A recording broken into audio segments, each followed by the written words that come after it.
Well, sine die is taking place, and the 2024 Virginia General Assembly is in the books. But what really happened? What are the policies that will impact our lives? And what is going to happen with the budget? It's Stay the Water. I'm your host, Dr. Eric LaVille. Stay tuned as we talk with none other than Senator Aaron Rouse about the talkback of this General Assembly. Welcome back. It's Stay the Water. I'm your host, Dr. Eric LaVille. As always, we want to thank you for joining us, as you always do, on this Sunday morning, sharing your time with us as we bring you the latest and greatest impactful information about our community, Hampton Roads, and the nation with public policy and law.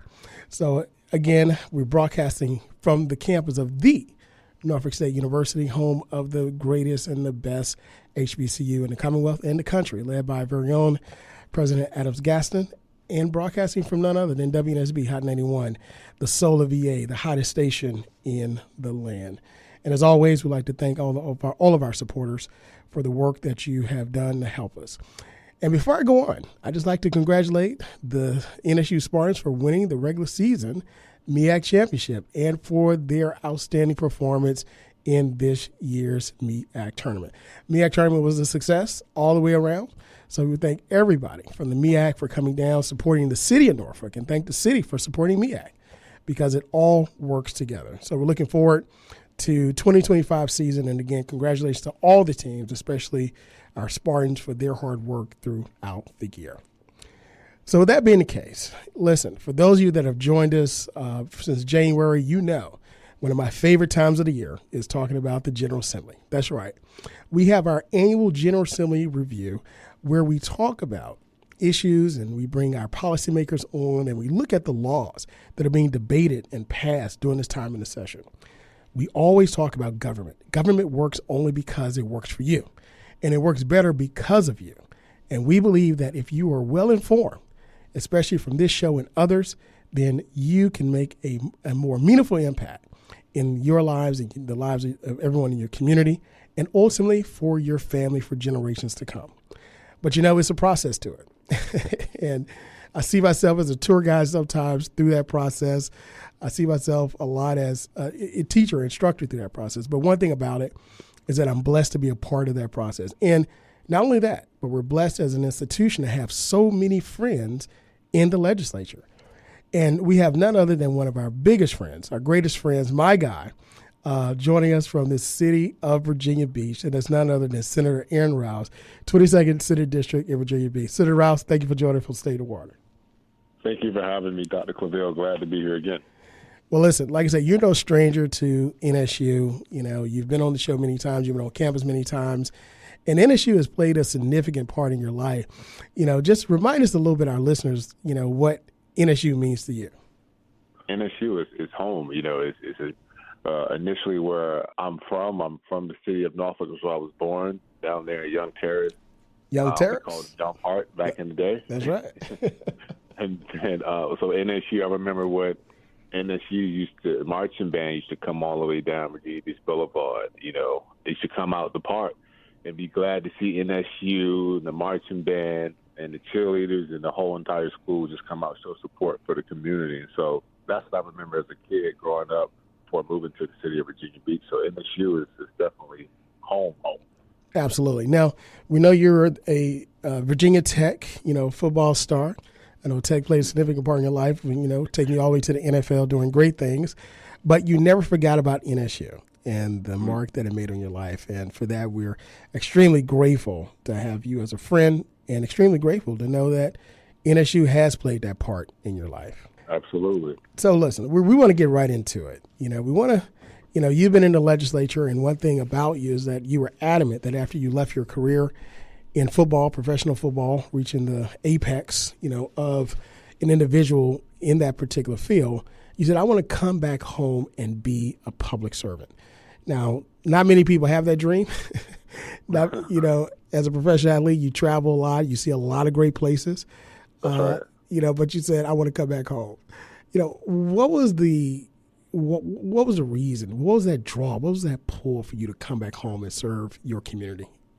Yeah, I think first and foremost, coming from where we come from the city of Norfolk and St. Paul's Quadrant, moving to SeaTac, another historically black community in Virginia Beach. I wanted to come back and make sure, folks who, can relate to how I grew up, have similar stories, but also just from our community and region that, we are more than just athletes. We're more than just, entertainers, but we are scholars as well. And we can be whatever we want to be by being educated and by broadening our horizons. We don't have to be what society tries to make us out to be. So Right. for me, coming home, I want to have more of an impact and show, future generations and our communities, that, look, I played football. That was great. I had a lot of fun. But also now I want to be in a position to allocate those resources to our communities that has been historically underappreciated, undervalued. But I also want to serve as a guiding light and principle to, people from all different backgrounds. Say, hey, that's someone that never forgot where he came from. But also that's someone who's trying to uplift everyone in the Commonwealth and everyone that he comes across. So, yeah, I enjoy a public service. Awesome. With a heart like that, and, we need more public servants with that, so because I think we'll be in a better place if we do. So speaking of public servant, we just had Sine Die on March 9th. That's the end of the legislative session. That's a long 60 days that all of us, the legislators, yourself, and the government relations professionals, and everybody that makes that engine run are away from their families, making sure that the Commonwealth is in a better place. So, yes. Give us a reflection about your time this 60 days. Do you think it was a success?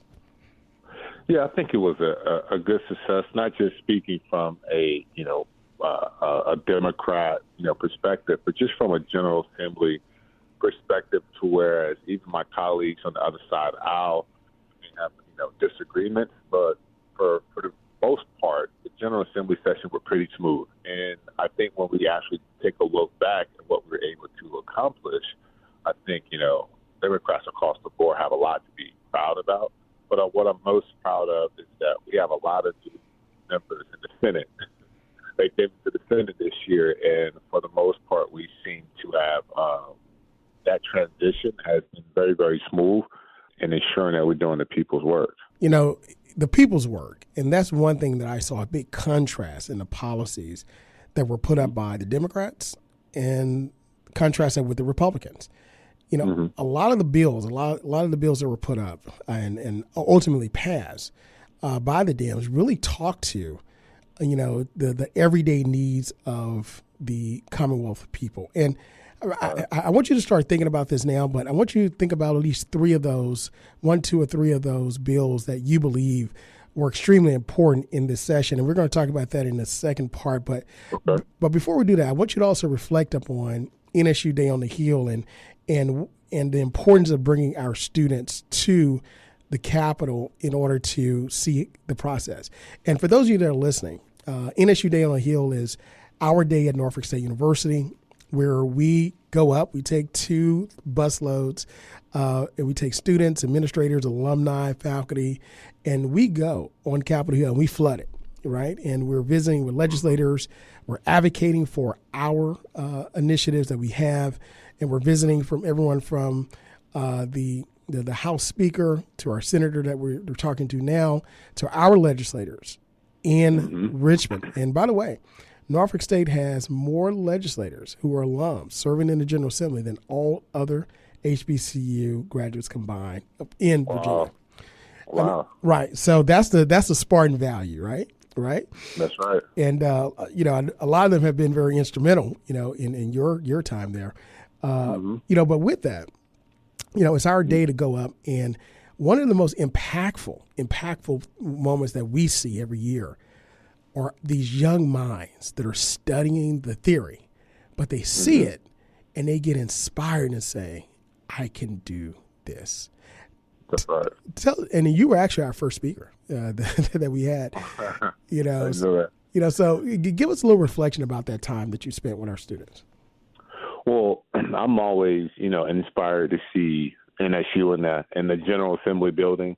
But I'm also inspired to see all the young folks that you all bring up, and not just young folks, like you said, your staff as well, because it's one thing, to talk about politics and to even learn about it. It's another thing to see it in action and to see how your tax dollars, how your voting rights are actually in action, and how it plays a pivotal part in crafting legislation. So just seeing NSU in the General Assembly was, it's inspirational, but at the same time, it's incredibly proud, because you understand, even if when those students and staff came up, and even if they didn't ask a question, or may not share an idea or concern, they were in the room, they were in the building, and they had got an opportunity to see politics up close and personal, and hopefully it inspired them to want to also be involved.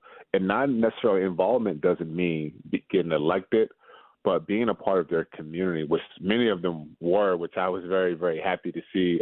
Many of them were, and they are a part of their communities. They were outspoken, and they asked some great questions. And so anytime we have an opportunity to introduce that next generation of leaders, and I say next generation of leaders, but they are present-day leaders as well, but anytime we have an opportunity to introduce them into that new environment, that helps our communities out tenfold, because maybe one day they do become an elected official, and I think that's always great.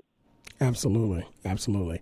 It's Stay the Water. I'm your host, Dr. Eric LaVille. You're joining us for our very first show for the 2024 Virginia General Assembly Review. Joining us is none other than my good friend, my guy, and a friend of NSU, and that's Senator Aaron Rouse, representing the 22nd District out of the city of Virginia Beach, where he grew up. After his career in professional football, he wanted to come back home and serve his community.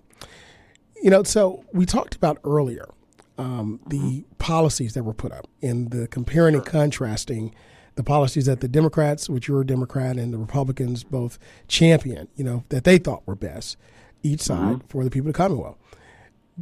Talk about a few of those policies, those bills, and those maybe some that passed and maybe some that didn't, that you thought were the most impactful this session. Well, I think, as you know, I chair Privilege and Elections Committee. We call it P&E for short. And some of the most impactful bills, it starts with protecting our democracy. Bills I carry to protect voting rights. I believe, last year there were over 3,400, Virginians whose voting rights were taken away, were purged from the voting rolls. And so what this bill attempted to do, I carried, and was able to pass both chambers, is to protect voting rights, to ensure that no one is removed from, the voter registration without having due process. In fact, ensuring that the confidence level, when we talk about confidence level, that just means making sure that the identity of a person matches who the voter registration say they are, ensuring that those confidence levels are higher and holds more value, so that no one could mistakenly be voting rights could be taken away. We passed that bill. But also ensuring that early voting is a mainstay, is here in the Commonwealth. Like, we actually had a Republican colleague come before my committee and say we have too many days of voting in Virginia. They actually said that on an open mic. So actually trying to roll back early voting, that's a huge impact for our Commonwealth. And I think, what we saw in this past election is you saw the governor, and they had a whole campaign about early voting. Well, one of the first bills that they put in was to take your early voting rights away, which was very hypocritical, to say the least. And look, before you go on, I just have to ask, are we still fighting over voting? Is that really where the other side is putting their chips on the table? Yeah.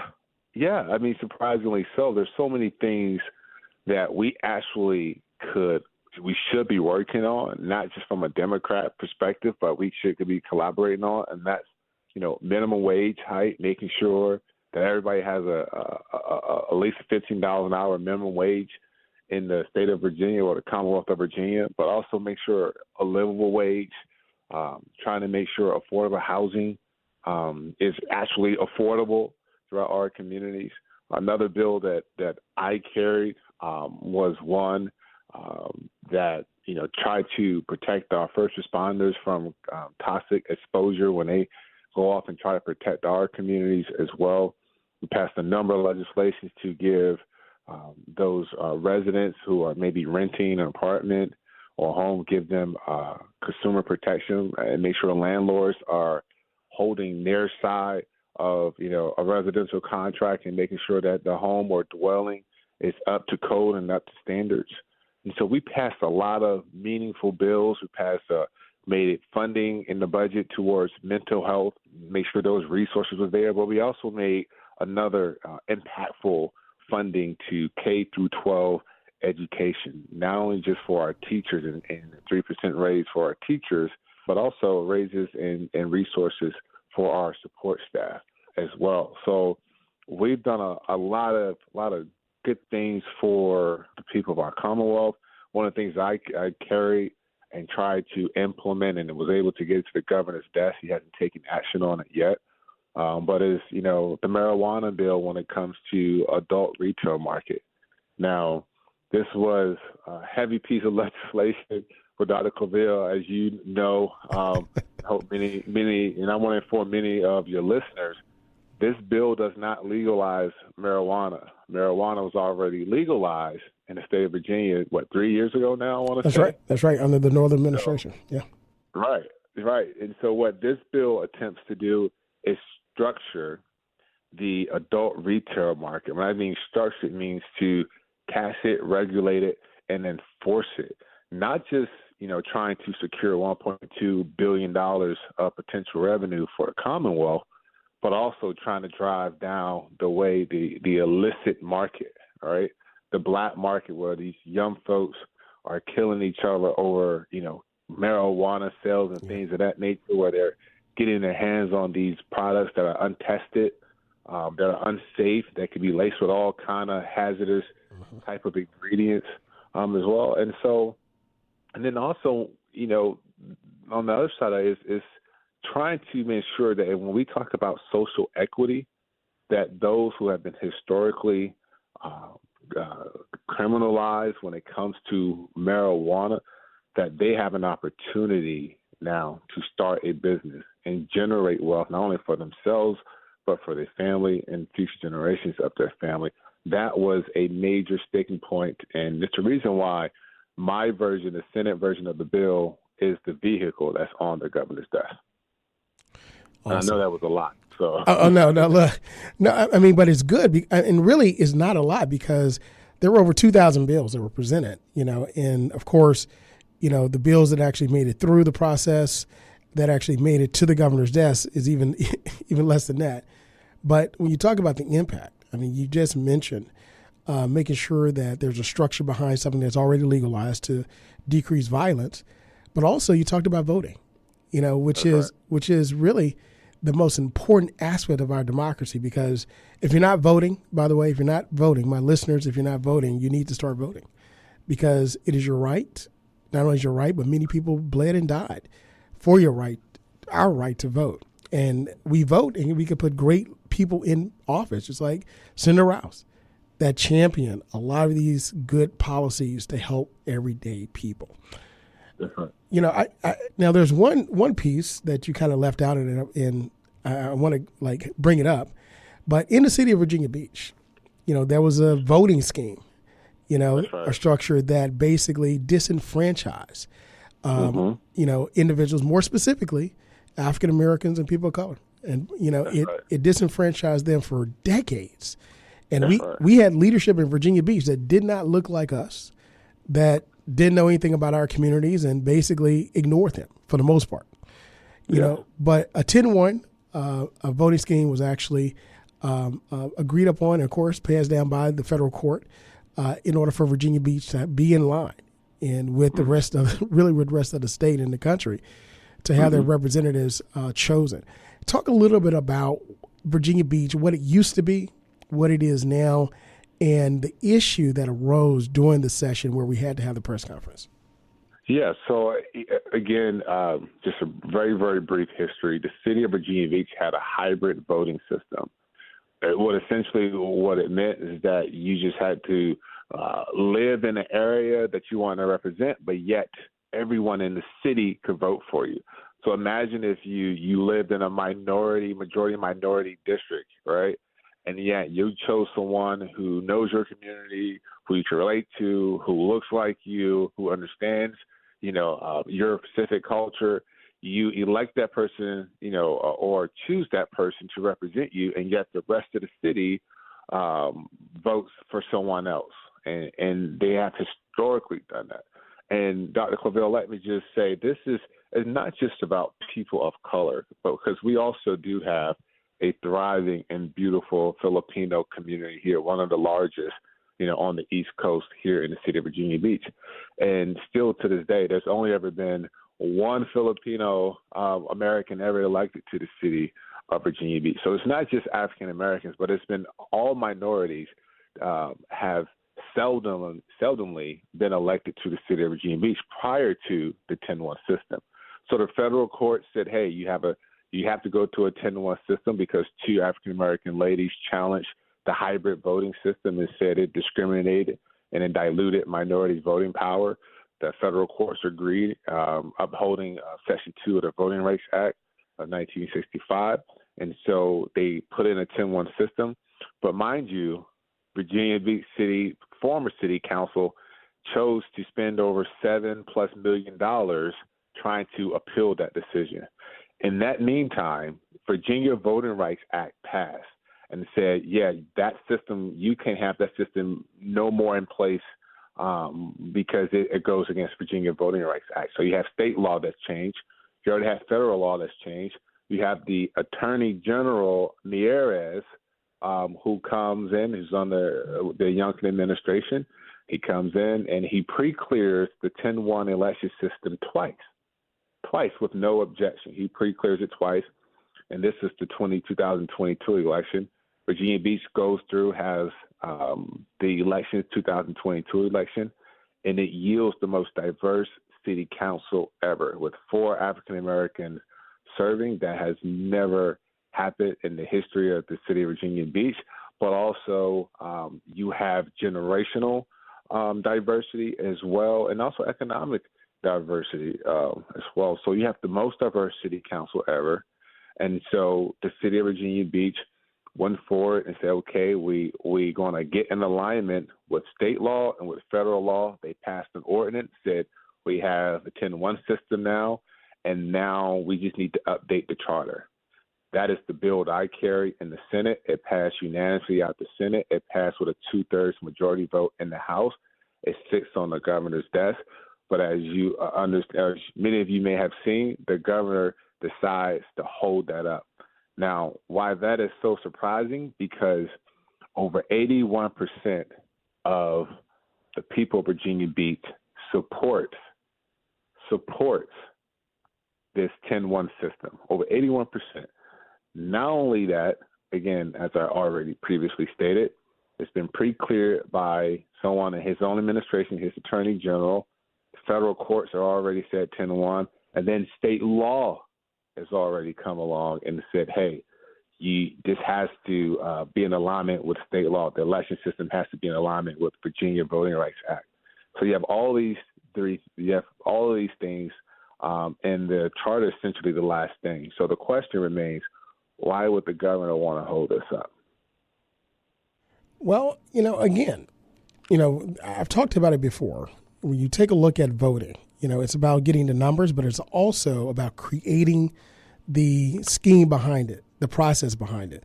So you may be outnumbered, but if you create a process to where even those who are outnumbered can still win elections, if the process works for you, you have your answer. And keep in mind, Virginia Beach itself is really what we call in Hampton Roads, the epicenter of power. You have, of course, the governor, the lieutenant governor, and also the Attorney General, all from Virginia Beach, and 2 still living there. And then also here in Hampton Roads in Portsmouth, you have the heads of 2, the House and the most powerful Senate committee. So when you take a look at Hampton Roads, when you take a look at why it's still sitting, it's because it's about power. That's right. So when the people speak, that's when power, those that hold power, become nervous. And that's when it's time to continue moving, continue championing, continue to make sure that the policies that are passed, that are at the governor's desk, are signed into law. That's right. We have a few minutes left. I want to kind of delve into a couple of things. One, looking forward. We've looked back. Now I like looking forward. What do you think are some things, impactful issues that are important to Virginians and African Americans in the next coming session? And then what's your prediction on the budget? Well, I think some of the most impactful issues going forward in the upcoming session is obviously codifying a restoration of rights for those who may have been convicted of a felon at one point in time and lost their rights, but making sure that they can get their rights back, putting that into Virginia code. Also, when we talk about protecting women's rights, those constitutional amendments, and I think we have a lot of things we're looking forward to doing. And affordable housing, housing is still a huge issue as well, and so we have to tackle that. I honestly think that it's going to take more than just state focus, but it's going to have to be a combination because local levels dictate their zoning laws, laws, and so it'll take a state partnership as well as a federal partnership as well when it comes to strategic growth areas and that type of perspective. But then also when we talk about funding our HBCUs to the levels they should have been funded to, historically should have been funded at a much higher level, making sure they get their equity that they are due. I think that is another huge impactful issue. And as far as budget concerns go, I think you have a governor that's, he's creating a narrative. He's already been saying this backwards budget. Well, what's backwards about taking care of the people of Virginia? What's backwards about ensuring, Medicaid expansion, supporting K-12 education, the staff, the teachers, supporting law enforcement officers and first responders, supporting our HBCUs and mental health? What's backwards about that? I don't